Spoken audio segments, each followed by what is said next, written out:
तो friends, GST portal पर एक न्यू फॉर्म एक्टिव किया है फॉर ट्रांसफर ऑफ आईटीसी। अब किन पर्सन पे ये एप्लीकेबल होगा, कौन ट्रांसफर कर सकता है आईटीसी, वो हम बाद में देखते हैं। अब ये फीचर आपको कहाँ अवेलेबल होगी, सर्विस की टैब में रिटर्न आईटीसी फॉर्म, ये आपके सामने आ जाएगा। आप क्लिक करो ट्रांसफर आईटीसी, ऐसी विंडो आएगी, declaration of transfer of ITC in case of obtaining separate registration with in a state और यूटी। जिस जीएसटी नंबर पर आपको ट्रांसफर करना है वो नंबर आएगा यहाँ पर, लीगल नेम और ट्रेड नेम अपने आप आ जाएगा auto filled, details of ITC to be transferred, tax amount of matched ITC available.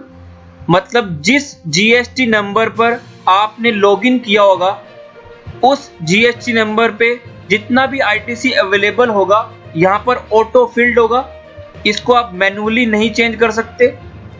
और जिस जीएसटी नंबर में आपको ट्रांसफर करना है वो आप यहाँ पे लिखोगे और जितना अमाउंट ट्रांसफर करना है वो यहाँ पर आएगा। यहाँ पर आप मैन्युअली फिगर्स लिख सकते हो। नाउ क्वेश्चन इज, किन पर्सन पे ये क्लोज एप्लीकेबल होगा, कौन ये फॉर्म फाइल कर सकते हैं, किस रेशो में आप यहाँ पर अमाउंट लिखोगे, उसके लिए हमें रेफर करना पड़ेगा सीजीएसटी का रूल।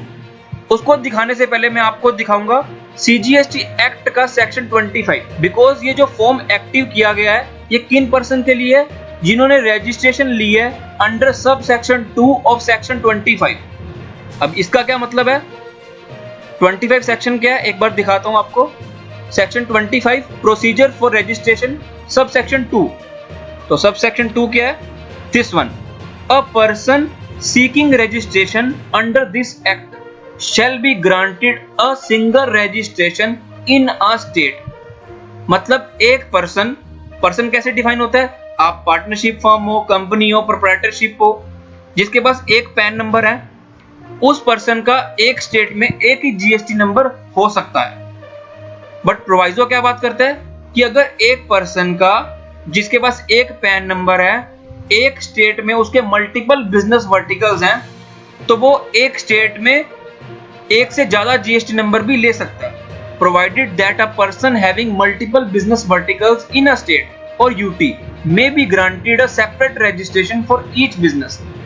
तो मतलब अगर किसी के पास एक पैन नंबर है और उसने एक स्टेट में एक से ज्यादा जीएसटी नंबर लिया हुआ है, तो वो अपने आईटीसी को ट्रांसफर कर सकता है एक जीएसटी नंबर से दूसरे जीएसटी नंबर पर। सो कंक्लूजन क्या हुआ, ये फॉर्म किसके लिए एप्लीकेबल है, जिन पर्सन के पास एक से ज्यादा जीएसटी नंबर है विद इन अ स्टेट, और दूसरा उस पर्सन के लिए एप्लीकेबल है जिसने एक पैन पर रजिस्ट्रेशन ली हुई है, बिकॉज एक पैन पर वो एक स्टेट में 2 जीएसटी नंबर ले रहा है, तो वो पर्सन ट्रांसफर कर सकता है।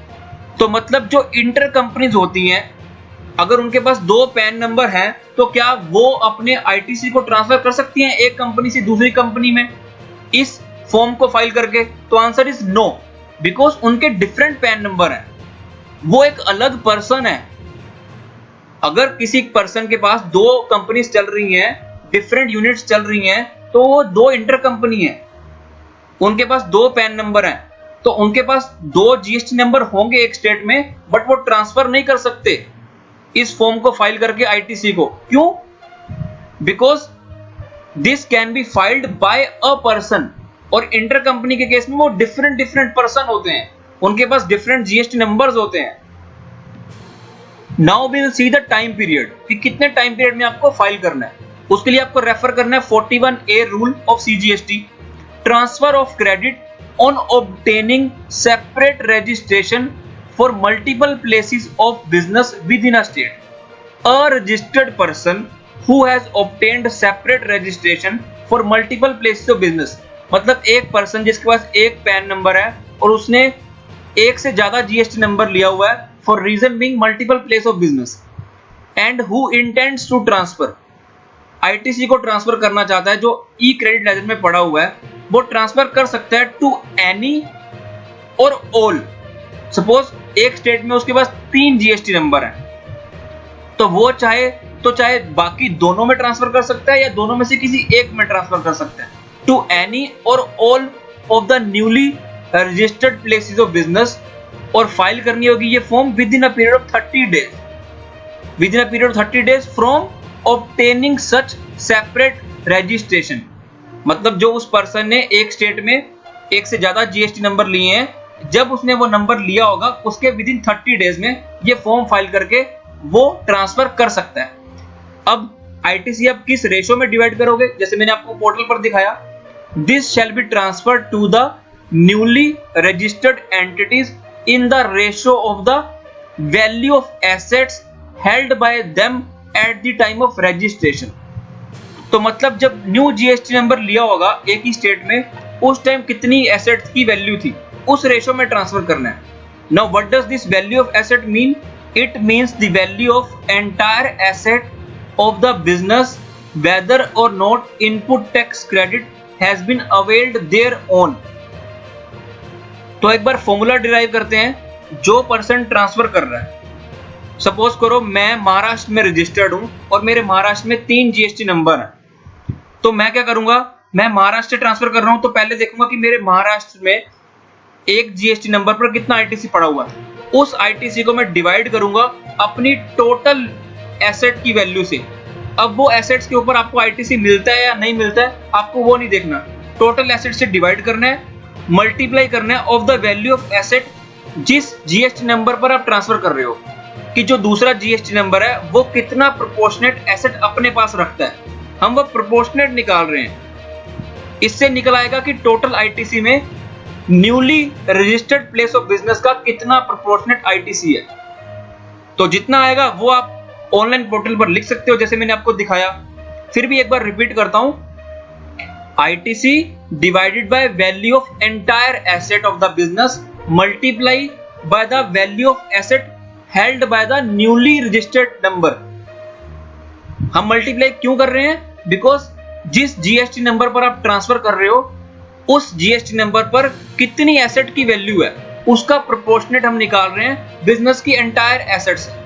बिकॉज ये जो आईटीसी है वो टोटल एसेट के लिए, हमें न्यूली रजिस्टर्ड जीएसटी नंबर के लिए निकाल लेना है। एंड आई नो आपको समझ में आ गया होगा, मैंने कुछ ज्यादा ही फोकस कर दिया फॉर्मूला के ऊपर, बट मुझे सेटिस्फेक्शन नहीं हो रही थी इसलिए मैंने रिपीट किया। अगर आपको समझ में आ गया होगा तो आप इसे स्किप कर सकते हो। तो नेक्स्ट स्टेप इज कि जिस नंबर पर ट्रांसफर किया है वो इसको कैसे क्लेम करेगा। उसके लिए आपको लॉगिन करना होगा उस जीएसटी नंबर पर जिस पर आपने अमाउंट ट्रांसफर किया है और क्लिक करना होगा टेक एक्शन पर। यहां क्लिक करो तो यहां पर क्या आ गया, there are no pending action at this time. Because मेरे केस में ऐसा कुछ है नहीं है इसलिए यहां पर ऐसा आ रहा है। तो आप पढ़ सकते हो सब रूल 2 भी, न्यूली रजिस्टर्ड पर्सन ट्रांसफरी जिसको ट्रांसफर किया जा रहा है वो एक्सेप्ट करेगा details so furnished and upon such acceptance the unutilised input tax credit specified in form ITC 02A shall be credited to his e credit ledger, जैसे मैंने आपको दिखाया। आई होप आपको कंसेप्ट और लॉजिक समझ में आ गया होगा। अगर वीडियो अच्छी लगी है तो प्लीज लाइक करना और चैनल को सब्सक्राइब करना। Till then thank you very much, have a nice